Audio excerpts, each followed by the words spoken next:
Well, the first point is probably quite an obvious one in that, do they actually need the income? What other sources of income they have? Clearly, if they have a need for the income, then you're going to take it out. But what you need to be careful of, you don't want to be taking the income out and then just putting it into their estate if they're not going to spend it in their lifetime. So it's also important to consider what the tax rate that they will pay on it, and also if they're comfortable with the idea of making gifts out of income, which if you keep appropriate records for, they make regular gifts out of income, then that will be outside their estate for inheritance tax purposes. Other points are to consider their health, whether they're likely to reach age 75 themselves, and if they're not, and money's like to stay within the fund on their death, there's still going to be a sizable pot there, then the question becomes like, who are their beneficiaries likely to be, and what sort of tax bracket and what tax rates are they likely to pay if the member lives till past age 75.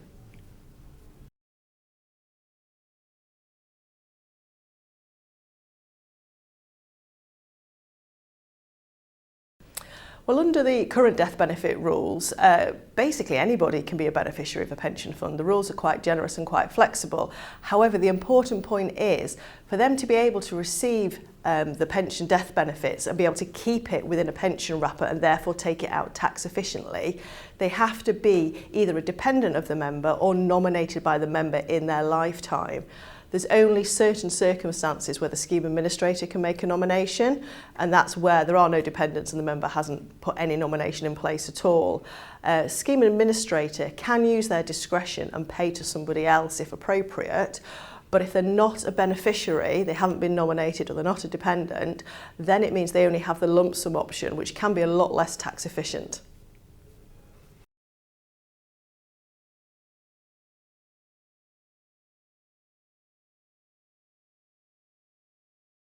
Potentially, yes, there is. When pension freedoms came in, there was a lot of changes that happened in a short space of time. And so to save defined contribution schemes having to change their scheme rules to be able to pay out the new pension freedoms, flex access drawdown, etc., they put in what's called a permissive statutory override, which means that even if your scheme rules don't allow you to offer pension freedoms, if it's a defined contribution scheme, you can do so even if it's not in your scheme rules.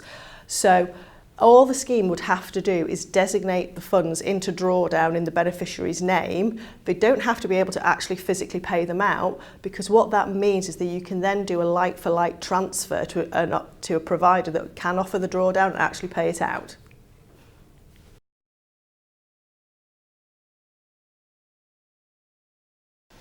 Potentially, inheritance tax can apply where a member has transferred in serious ill health and they die within 2 years of the date of that transfer.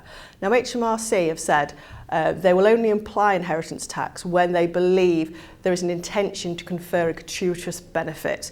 Basically, what that means is if you're transferring it to get better death benefits.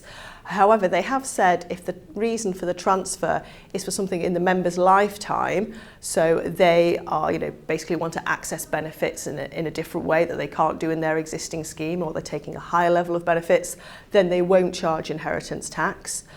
It's important to remember in cases where charges do apply that because it is classed as a chargeable lifetime transfer, you can't use spousal exemption in these ones.